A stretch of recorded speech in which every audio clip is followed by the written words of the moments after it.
Dear friends, আমরা আমার এই পেশেন্ট আসছে মহেশপুর ঝিনাইদহ। এনার সমস্যা ভাই কি কি সমস্যা ছিল? সমস্যা ছিল শুরুর দিক থেকে আপনার কথা না বলার একটা উল্লেখযোগ্য সমস্যা ছিল। তারপরে ঘন ঘন সর্দি কাশি জ্বর এই ধরনের সমস্যা ছিল আর কি। এখন মোটামুটি সর্বদিক থেকেই বাচ্চা অনেকটাই সুস্থ। আচ্ছা, আগে গ্যারান্টি দিতে হতো কতদিন পর শ্বাসকষ্টের জন্য, কাশির জন্য? শ্বাসকষ্টের জন্য সাধারণত প্রত্যেক মাসে 2 বা 3 বার প্রায় দেওয়া লাগতো, কিন্তু এখন 2-2.5 মাস হচ্ছে মোটামুটি আর গ্যাস দেওয়া লাগে না। কথাবার্তাগুলো অস্পষ্ট ছিল, সেটা কি অবস্থা? এখন মোটামুটি কথাবার্তা অনেকটাই স্পষ্ট।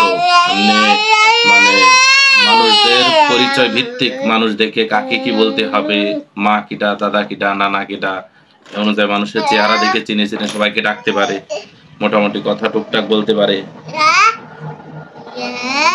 ডিয়ার ফ্রেন্ডস, বাচ্চার কিন্তু সমস্যা ছিল, সে কথাবার্তা অস্পষ্ট ছিল। প্রতি মাসে 2-3 বার নিউমোনিয়ার সমস্যা দেখা দিত, তাদের গায়ে দেওয়া লাগতো এবং এই বাচ্চা কিন্তু হাবা জোবা হয়ে যাচ্ছিল। তার চাউনিতে কিন্তু একটা হাবা জোবা বোবার একটা ভাব এসে গিয়েছিল। আল্লাহর রহমতে আমাদের কাছে চিকিৎসা নেওয়ার ফলে বাচ্চা কিন্তু একদম আল্লাহর রহমতে পুরো সুস্থ বলি। আমি কি সিমটম নিয়েছিলাম দেখুন, আমি এই বাচ্চাটার প্রথম যে আলাদাতে নিয়েছিলাম সিফিলিস, কনজেনিটাল সিফিলিস, অর্থাৎ পূর্বপুরুষগত সিফিলিস। তার নাক মুখে চাউনি বসা বসা ছিল, যেটা সিফিলিসকে ইঙ্গিত করে।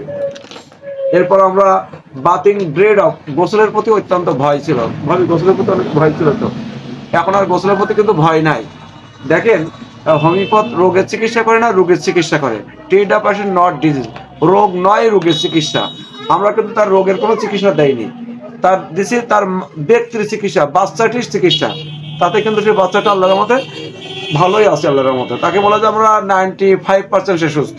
সে তার চাউনির থেকে যে হাবা জোবা ভাব চলে গেছে আল্লাহর রহমতে। প্রতি মাসে 2-3 বার নিউমোনিয়ায় আক্রান্ত হতো, সেটাও চলে গেছে আল্লাহর রহমতে। গোসলের প্রতি ব্যাপক ভয় ছিল। বাচ্চা মানুষ সাধারণত গোসলের প্রতি আকর্ষণ থাকবে, সে কিন্তু অত্যন্ত ভয় পেত। মাথায় পানি দেওয়ার সাথে সাথে সে অসুস্থ বোধ করত, সেটাও কিন্তু আল্লাহর রহমতে চলে গেছে। তার চোখ দিয়ে পানি পড়তো। চোখ দিয়ে আর পানি পড়ে ভাই? এখন মোটামুটি আলহামদুলিল্লাহ, চোখ দিয়ে পানি পড়াও নাই। তার কিন্তু একটা আঘাতের ইতিহাস ছিল, ব্রেন্ডে মাথায় আঘাতের ইতিহাস ছিল। সব মিলাই আমরা তাকে কি রূপ দিয়েছিলাম, কি ওষুধ দিয়েছিলাম দেখুন। আমরা ওষুধ দিয়েছিলাম রেকটাম কনস্টিপেশন, তারপর স্টুল হার্ট, পায়খানা অত্যন্ত শক্ত, কফ অ্যাজমাটিক, রেসপিরেশন হুইসলিং, বুকে বেশ শব্দ হতো, রেসপিরেশন ডিফিকাল্ট, শ্বাস প্রশ্বাসের কষ্ট ছিল, মাউথ স্পিচ ডিফিকাল্ট, কথা বলতে অনেক কষ্ট হতো তার।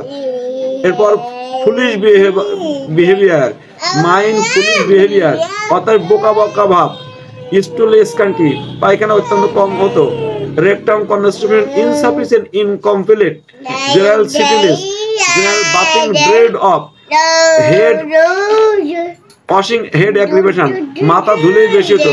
তাকে আমরা কার্বোহাইড্রেট দিয়েছিলাম। দেখুন, এখন বাচ্চাটা কিন্তু আল্লাহর মধ্যে একবারেই স্বাভাবিক।